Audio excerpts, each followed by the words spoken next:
नमस्कार दोस्तों, target with PS Parihar channel में आपका स्वागत है। सुबह के इस वीडियो में ऐसी सूचनाएं होती हैं जो विभिन्न समाचार पत्रों में छाई हुई होती हैं और विद्यार्थियों के लिए आवश्यक होती हैं। तो आइए शुरू करते हैं और देख लेते हैं कि आज के इस वीडियो में विद्यार्थी जीवन से संबंधित कौन कौन सी सूचनाएं हैं। तो वीडियो को जल्दी से लाइक कर दें, शेयर कर दें और जिन छात्रों ने चैनल को अभी भी सब्सक्राइब न किया हो तो जल्दी से सब्सक्राइब कर लें ताकि आप लोगों को इसी प्रकार की ऑथेंटिक अपडेट से सबसे पहले मिलती रहे। आज की वीडियो में सारी की सारी सूचनाएं महत्वपूर्ण है, चाहे वो यूपी ट्रिपल एससी की सूचना हो, चाहे वो शिक्षा सेवा चयन आयोग की सूचनाएं हो, चाहे वो अन्य सूचनाएं हो। इसलिए आप लोग वीडियो को लास्ट तक जरूर देखिए। आगे बढ़ने से एक सूचना है उन विद्यार्थियों के लिए जो विद्यार्थी प्राथमिक शिक्षक भर्ती, नई प्राथमिक शिक्षक भर्ती की तैयारी कर रहे हैं, सुपर टेट की तैयारी कर रहे हैं। वे सभी अभ्यर्थी चक्षु प्रकाशन की इस बेस्ट बुक को ले सकते हैं जिसे आप लोग यहाँ पर देख रहे हैं। ये कंप्लीट स्टडी गाइड है। इसमें 5000 से ज्यादा बहुविकल्पी प्रश्न मिलेंगे और 2 शॉर्ट पेपर भी आपको इसी बुक में मिल जाएंगे। सभी प्रश्नों की विस्तृत व्याख्या मिल जाएगी। और शिक्षा सेवा चयन आयोग ने जो नया वाला सिलेबस जारी किया है उसी के हिसाब से इस पुस्तक को तैयार किया गया। यहाँ पर आप लोग सिलेबस भी देख सकते हैं। बुक में शुरू में आपको सिलेबस ही देखने को मिलेगा, उसके बाद में आंकड़े मिलेंगे कि किस चैप्टर से कितने क्वेश्चन पूछे जाते हैं, अक्सर पिछली बार जो पूछे गए थे। उसके बाद में नीचे यहाँ पर आप लोगों को स्टडी मटेरियल, चक्षु प्रकाशन की ये बेस्ट बुक आप लोगों को सभी कापी किताबों की दुकानों में मिल जाती है। और अगर आप लोग ऑनलाइन मंगवाना चाहती हैं तो उसकी लिंक मैंने डिस्क्रिप्शन बॉक्स और कमेंट बॉक्स दोनों जगह उपलब्ध करा दी। आप लोग चाहें तो इसको ऑनलाइन भी मंगवा सकते हैं। सुपर टीईटी की चक्षु प्रकाशन की और भी पुस्तकें आती हैं, जैसे अभी आप लोग स्टडी गाइड देख रहे थे, इनका एक प्रैक्टिस सेट भी आता है। इसकी भी लिंक मैंने डिस्क्रिप्शन बॉक्स और कमेंट बॉक्स में उपलब्ध करा दी। आप लोग चाहें तो इसको भी ऑनलाइन मंगवा सकते हैं। चलिए अब हम लोग बात करते हैं। सबसे पहले टीजीटी और पीजीटी की बात करेंगे। लिखा है टीजीटी 2021 के 3 और विषयों का परिणाम बदलेगा। उत्तर कुंजी को लेकर के विवाद था। लिखा प्रदेश के सहायता प्राप्त माध्यमिक विद्यालयों में प्रशिक्षित स्नातक टीजीटी 2021 के सामाजिक विज्ञान, कला और गृह विज्ञान विषयों का अंतिम परिणाम 4 साल बाद बदलेगा। और आगे यहाँ पर लिखा हुआ है कि चयन बोर्ड ने अक्टूबर 2021 में इन विषयों का परिणाम घोषित किया था। चयन बोर्ड के परिणाम और उत्तर कुंजी से असंतुष्ट छात्र हाई कोर्ट चले गए थे और अभ्यर्थियों ने कई प्रश्नों के उत्तर पर सवाल खड़े किए थे, जिसमें से तीनों विषयों में से 2-2 प्रश्नों पर आपत्तियां सही पाई गई थी। गंभीरता से लेते हुए हाईकोर्ट ने उत्तर प्रदेश शिक्षा सेवा चयन आयोग को निर्देशित किया है कि इस मामले में विषय विशेषज्ञों की सलाह ली जाए और इसके बाद यदि अभ्यर्थियों का दावा सही मिलता है तो याचिकाकर्ताओं को इसका लाभ दे दिया जाएगा। याचिकाकर्ता को लाभ देने की बात यहाँ पर कही गई है। सबका नहीं, जो याचिकाकर्ता है उनका रिजल्ट बदलेगा, उनको नंबर मिल सकते हैं। और इससे पहले कोर्ट ने टीजीटी अंग्रेजी मामले में भी ऐसा ही आदेश जारी किया था। और यहाँ पर बताया भी गया है कि किन प्रश्नों पर विद्यार्थियों ने आपत्ति की थी। ये सामाजिक विज्ञान में स्कंदगुप्त वाला था कुछ मैटर, और उसके बाद में गृह विज्ञान में भी इसी तरीके का मामला था, जिसे आप लोग यहाँ पर देख सकते हैं। और इसी तरीके का एक मामला उत्तर प्रदेश अधीनस्थ सेवा चयन आयोग का है, जिसको लेकर के आज के समाचार पत्रों में भी जानकारी दी गई है। उत्तर प्रदेश अधीनस्थ सेवा चयन आयोग एक भर्ती आई थी जूनियर असिस्टेंट की 3284 पदों पर। इसमें भी 3 प्रश्नों को लेकर के विद्यार्थियों ने आपत्तियां दर्ज कराई हैं और उसी को लेकर के ये आज जानकारी दी गई है। लिखा उत्तर प्रदेश उत्तर प्रदेश अधीनस्थ सेवा चयन आयोग की 3284 पदों पर जूनियर असिस्टेंट भर्ती परीक्षा की संशोधित उत्तर कुंजी पर अभ्यर्थियों में नाराजगी बढ़ गई है। और छात्र युवा संघर्ष समिति के अध्यक्ष संजय यादव ने कहा कि इस मुद्दे पर रविवार दोपहर 1 बजे चंद्रशेखर आजाद पार्क स्थित आजाद प्रतिमा के पास अभ्यर्थियों की एक बैठक होगी और बैठक में आगे की रणनीति तय की जाएगी। उन्होंने चेतावनी भी दिया है कि 24 घंटे के भीतर अगर आपत्तियों पर विचार करके दोबारा संशोधित उत्तर कुंजी जारी नहीं की गई तो अभ्यर्थी न्यायालय की शरण लेने को मजबूर होंगे। और ये जो विद्यार्थी हैं जो कोर्ट जाने की बात कर रहे हैं, इन विद्यार्थियों का एक व्हाट्सएप ग्रुप है और उसकी लिंक मैं दे दूंगा आप कमेंट बॉक्स में और डिस्क्रिप्शन में भी दे दूंगा, तो आप लोग जाकर के उसे ज्वाइन कर सकते हैं और आपको पता कर सकते हैं कि किन किन प्रश्नों पर चर्चा हो रही है और आगे की जो लड़ाई वो विद्यार्थी किस तरीके से उसको आगे बढ़ा सकते हैं, कौन कौन विद्यार्थी कोर्ट जा सकते हैं, कोर्ट जाने की प्रक्रिया क्या है। तो ये भर्ती बोर्ड पता नहीं किस तरीके के आंसर की बनाते हैं। अभी आपने देखा टीजीटी 2021 में अगर उसी समय मान लिया होता तो एक रिजल्ट जारी हो जाता और 4 साल बाद टीजीटी का रिजल्ट जारी होने जा रहा है संशोधित। अगली सूचना टीजीटी पीजीटी की ही है। लिखा टीजीटी और पीजीटी की मांग को लेकर के आंदोलन तेज, 13 तारीख से धरना होगा। पुरानी नियमावली से भर्ती और रिक्त पदों का ब्यौरा आयोग को भेजने की मांग की गई है। लिखा 13 जुलाई से सिविल लाइंस स्थित पत्र गिरजाघर पर धरना प्रदर्शन होगा। लिखा युवा मंच की ओर से अशासकीय सहायता प्राप्त माध्यमिक विद्यालयों में टीजीटी पीजीटी को लेकर के प्रतियोगी छात्रों का आंदोलन 13 जुलाई से होगा। और प्रतियोगी छात्र प्रतिनिधि मंडल के संयोजक शीतला प्रसाद ओझा ने कहा है कि अशासकीय सहायता प्राप्त माध्यमिक विद्यालयों में टीजीटी और पीजीटी के करीब 23,800 रिक्त पदों का ब्यौरा अभी तक शिक्षा सेवा चयन आयोग के पोर्टल पर नहीं भेजा गया है और उनका आरोप है कि शिक्षा निदेशालय की लापरवाही के कारण भर्ती का नया विज्ञापन जारी नहीं हो पा रहा है।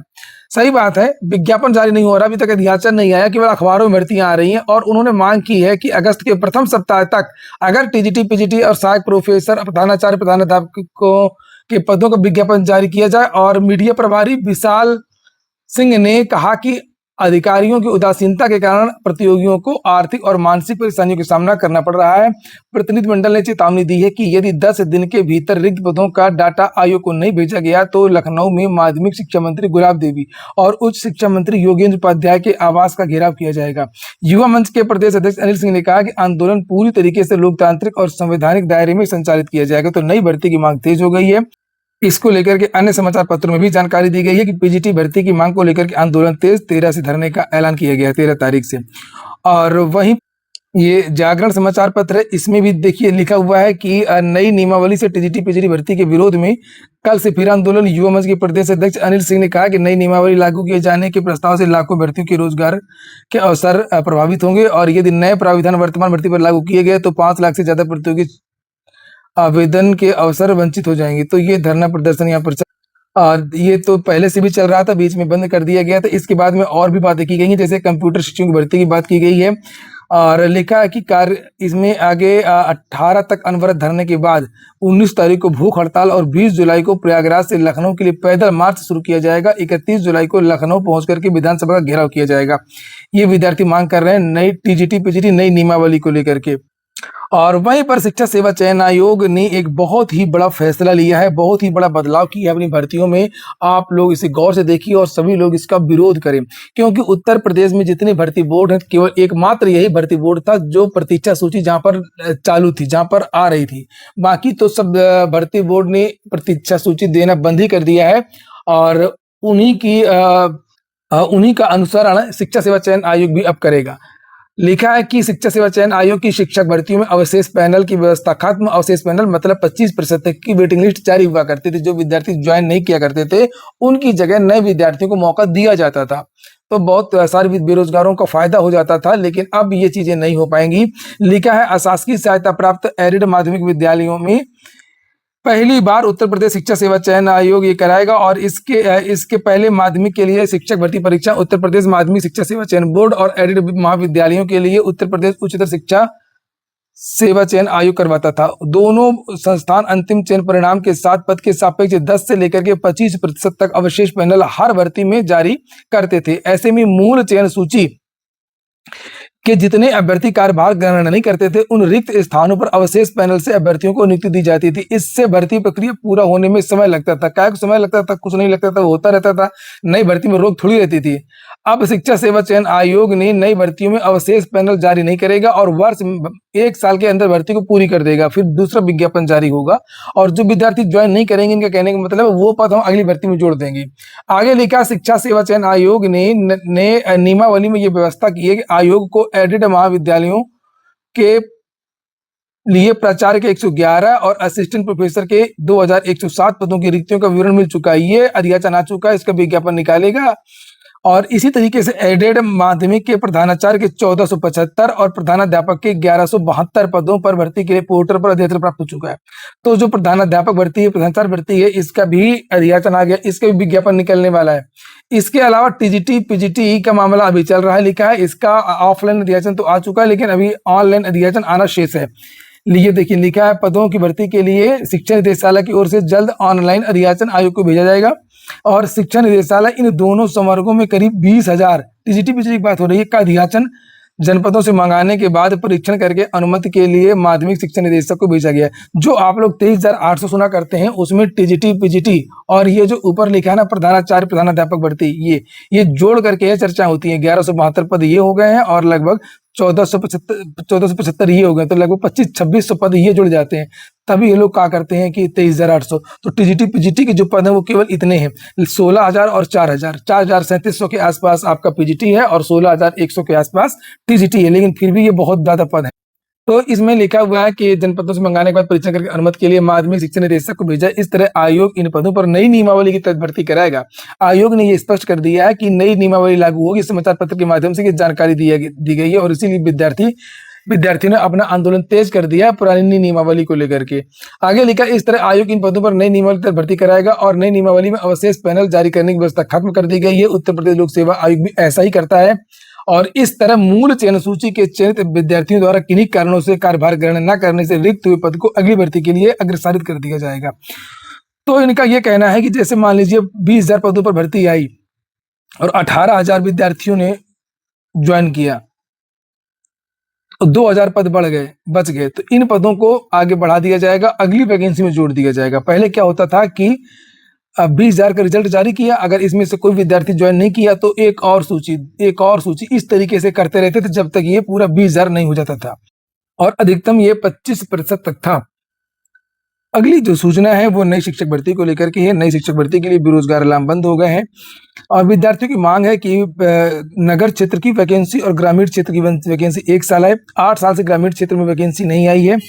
और नीचे लिखा कि बेरोजगारों ने रविवार को सुबह आज 10 बजे से ट्विटर पर यानी एक्स पर यूपीपीआरटी संयुक्त विज्ञापन के 2 हैशटैग से अभियान चलने का निर्णय लिया है। इसके साथ अभ्यर्थी सिर्फ सुपर टेट की मेरिट के आधार पर आगामी भर्ती की मांग कर रहे हैं, यानी कि लिखित परीक्षा जो होगी उसी से एकेडमिक नंबर हटा दिया जाए। तो जो भी विद्यार्थी चाहते हैं कि आज ट्विटर पर अभियान किया जाए, नई प्राथमिक शिक्षक भर्ती जल्द जाए, तो आज ज़्यादा से ज़्यादा विद्यार्थी ट्वीट कर सकते हैं और इस वीडियो को शेयर भी कर सकते हैं। आपने इस वीडियो को अभी तक लाइक भी नहीं किया होगा, इसे बहुत सारे विद्यार्थी देखेंगे, लगभग 25,000 20,000 और लाइक आएंगे 400-500। सब्सक्राइब तो कोई कर ही नहीं रहा आजकल, जो भी सब्सक्राइबर है सब पहले के हैं। वैसे तो मेरा काम है आपको जानकारी देना, आप लोग करें या ना करें और सही जानकारी देना, विद्यार्थियों का हित हो ज़्यादा से ज़्यादा, ये मेरी कोशिश रहती है। बस ये कि चैनल थोड़ा सा और आगे बढ़ता तो आप लोगों का काम और अधिक तेजी से आगे बढ़ता, कुल मिलाकर के चैनल प्रभावी होता। लिखा है यूपीपीआरटी, ये हैशटैग है जो आपको आज ट्वीट करना है, उसमें इसका प्रयोग आप लोग कर सकते हैं। यूपीपीआरटी _ संयुक्त _ विज्ञापन _ 2, ये 12 जुलाई 10 बजे से शुरू कर देना है, ठीक है। यूपीपीआरटी संयुक्त विज्ञापन 2। चलिए फटाफट वैकेंसी देखते हैं।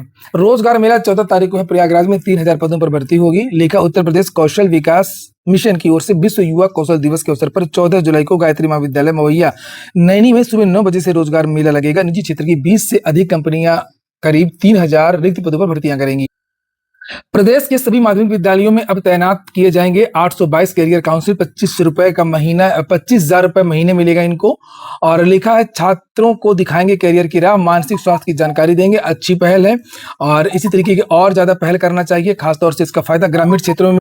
लेकिन प्रदेश में माध्यमिक विद्यालयों में पढ़ाई कर रहे छात्रों को अब सिर्फ बोर्ड परीक्षा के दौरान ही नहीं बल्कि साल भर मानसिक तनाव कम करने के लिए अलग से क्लास लगेंगी और इसके लिए प्रदेश के हर ब्लॉक में एक समेत कुल 822 कैरियर काउंसलर तैनात किए जाएंगे, जो उन्हें न सिर्फ कैरियर से जुड़ी जानकारी देंगे बल्कि उनके मानसिक स्वास्थ्य का भी ख्याल रखेंगे। बहुत जरूरी चीज है ये, पढ़ाई से ज्यादा जरूरी चीज। माध्यमिक विद्यालयों में पिछले कुछ सालों में बोर्ड परीक्षा के दौरान कैरियर काउंसलिंग की ऑनलाइन व्यवस्था होती है। हालांकि पढ़ाई के बढ़ते तनाव व कैरियर की उहापोह से अक्सर युवाओं के गलत कदम उठाने के मामले भी सामने आते हैं, आजकल देखा भी जा रहा है। इसे देखते हुए शिक्षा मंत्रालय छात्रों के पढ़ाई के तनाव को कम करने के लिए विभिन्न स्तर पर प्रयास कर रहा है। अब हर ब्लॉक में कैरियर काउंसलर तैनात किए जाएंगे और यह विद्यालय स्तर पर ही छात्रों को कैरियर से जुड़ी जानकारी देंगे। देखिए, गाँव ग्रामीण में भी अलग अलग प्रकार के ग्रामीण होते हैं। जो दूर दराज ग्रामीण क्षेत्र के जो लोग होते हैं उनको अच्छी भर्तियां, बड़ी भर्तियों के बारे में सही जानकारी नहीं होती। प्रतिभा तो हर जगह है और उन लोगों को केवल छोटे मोटे ही भर्तियां समझ में आती हैं कि सेना में चले जाओ, आर्मी में चले जाओ, पुलिस कांस्टेबल की भर्ती कर लो, लेखपाल की भर्ती कर लो, बस यहाँ तक ही उनकी सोच है। और इसके अलावा बहुत सारी चीजें भी ऐसी भी हैं, जैसे अवसाद वगैरह आ जाता है, खासतौर से बोर्ड्स के एग्जाम में, उन चीजों को भी दूर करने का प्रयास ये लोग, तो ये स्वागत योग्य कदम है और आप लोग इस वीडियो को लाइक करते रहें। 10 माह के लिए इनकी तैनाती होगी माध्यमिक शिक्षा विभाग की ओर से। तैनात ये 822 काउंसलर अपने अपने ब्लॉक के विद्यालयों में जाकर के छात्र छात्राओं के बीच में संवाद करेंगे और उनकी शंकाओं का समाधान करेंगे। साथ ही वे कैसे खुद को मानसिक रूप से स्वस्थ रखें इसकी जानकारी भी देंगे। शिक्षा मंत्रालय की प्रोजेक्ट एडवाइजरी बोर्ड यानी पीएबी में इसके लिए बजट भी जारी कर दिया गया है। सीबीएसई स्कूल में ये पहले से लागू। आरआरबी जेईई भर्ती परीक्षा 2025 की आंसर की जारी कर दी गई है। 17 तक आपत्ति दर्ज करा सकते। एलटी ग्रेड के शिक्षकों के स्थानांतरण पर हाईकोर्ट ने रोक लगा दी है। 69,000 शिक्षक भर्ती के अभ्यर्थी 14 तारीख को धरना करेंगे और अभ्यर्थियों का नेतृत्व कर रहे धनंजय गुप्ता ने कहा कि सुप्रीम कोर्ट से सरकार ने 6 सप्ताह का समय मांगा था, किंतु सरकार ने अभी तक लिस्ट रिविजिट नहीं की है और अगली सुनवाई इसकी 21 जुलाई को होनी है। उत्तर प्रदेश अधीनस्थ सेवा चयन आयोग ने कुछ पुरानी भर्तियों का साक्षात्कार का कार्यक्रम जारी किया है। आप लोग जाकर के वेबसाइट में देख सकते हैं। इसमें लिखा भी है कुछ पद, जैसे अनुदेशक ड्रेस मेकिंग के 4 पदों का इंटरव्यू होना 15 जुलाई को। इसी तरीके से नीचे अनुदेशक सीमिंग टेक्नोलॉजी के 3 पदों का इंटरव्यू 15 तारीख को होना है, दूसरी पाली में 12 बजे से। और अनुदेशक मैकेनिक के 4 पदों का साक्षात्कार होना है 16 जुलाई को। और अनुदेशक फैशन टेक्नोलॉजी का भी 13 पदों के लिए इंटरव्यू होना 17 तारीख को। कुल भास्कर आश्रम स्नातकोत्तर महाविद्यालय प्रयागराज में एडमिशन की प्रक्रिया चल रही है। 15 तारीख तक आप लोग प्रवेश ले सकते हैं यूजी और पीजी में। ट्रिपल आईटी में 15 जुलाई को होगी प्रवेश परीक्षा। इसको लेकर के भी जानकारी दी गई है। लिखा कि ऑनलाइन प्रवेश परीक्षा इसकी 15 जुलाई को होगी। और एमए हिंदी इलाहाबाद विश्वविद्यालय की बात हो रही है। एमए हिंदी प्रवेश की पहली कट ऑफ जारी कर दी गई है। और इलाहाबाद विश्वविद्यालय में बीएससी द्वितीय सेमेस्टर का रिजल्ट भी जारी हो चुका है। आज के वीडियो में इतना ही। पूरा वीडियो सुनने के लिए बहुत बहुत धन्यवाद।